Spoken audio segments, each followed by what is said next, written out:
Hello and welcome to 5-Minute Math.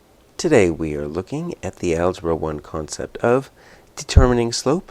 This is standard A.3A in the great state of Texas, and we are using item number 28 off the 2023 released STAAR test. If you haven't done so already, please go ahead and take a moment to pause the video, work this problem out on your own, unpause it, and we will look at our answers together.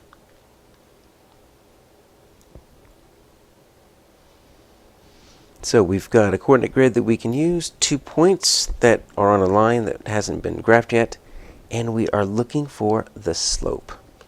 So let's look at our reference materials because there's something important there. And I'll show you on the linear equations. So if you look at the linear equation section, I'm going to put it right at the very bottom of the screen, slope of a line. For whatever reason in algebra, slope is represented by the letter m. And so that m is we've got this equation y2 minus y1 over x2 minus x1. That's going to be important for us here. So let's open up our graph draw. And what I want to do here is I just want to make sure we capture that. So slope equals, let's just go ahead and put that m there so we can continue to keep those two together.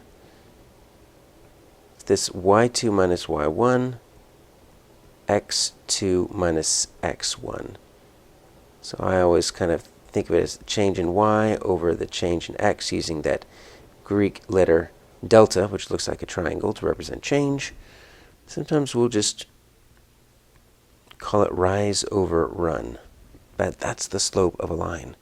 So let's plot these 2 points. I actually have my grid feature on. I've got the grid size on small because you can actually use an add point here if you can line it up perfectly. I'm looking for that -2, -2. So we're going to get as close to that as we can. That's not too bad. Then we're going to get to the 4, 2. That one actually lines up perfectly. So what I want to do is watch this. I can connect the line. All right, now if I make the transparency 100%, it's pretty close to where we need it to be. So we have a nice visual now of this -2, -2. And then we've got this 4, 2. Now there's 2 different ways that we could represent how we're going to solve this. So first we could, go ahead and just use this equation right here.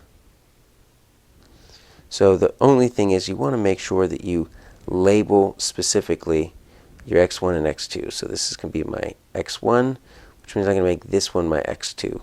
You don't want to get those confused. Your y1 has to be the same in the same coordinate pair as your x1. Your y2 has to be in the same coordinate pair as your x2. That's the only tricky part there. You don't want to put an x1 with a y2. All right, so my y2 is 2 minus my y1 is -2. So 2 minus -2, that's going to end up being plus 2.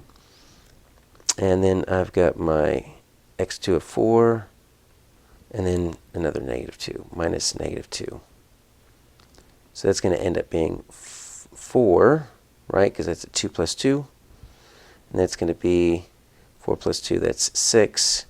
So I'm thinking 2/3. Now, what's another way we can solve this? Well, if you have a nice visual like this, you can just manually calculate. Remember, it's the change in y over the change in x. So let's see, how much did the y change? Well, I'm going to go from, it doesn't really matter where you start. I'm going to go from this point here, and I'm just going to move down to my y, from my y of 2 to my y of -2. So that's down 1, 2, 3, 4. Okay, so I went down 4.